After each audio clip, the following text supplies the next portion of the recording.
অনেকে বললাম আপনাকে দেখছি আমি অনেক পুরানো আপনি কর্মী তৃণমূল প্রার্থী এই ব্যাপারে আপনি কি বলেন স্যার?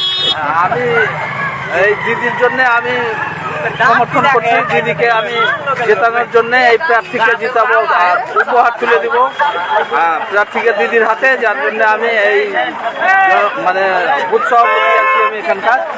আমার তো আমাকে মানে দিদির সৈনিক হিসাবে আমি এখানে গাইড করছি। জনগণকে কি বলবেন?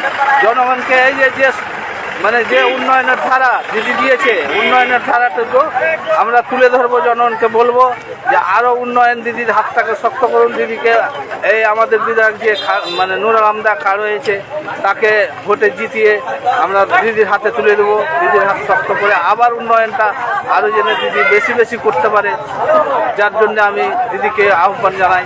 এবং এই যে ভোটার যেগুলো ডিলেট হয়েছে, দিদির কাছে আবেদন করব এই ডিলেট ভোটারের জন্য দিদি যেন আমাদের পুরো পাবলিকের যেন আমাদের ভোটার সাপোর্ট করে। Thank you sir.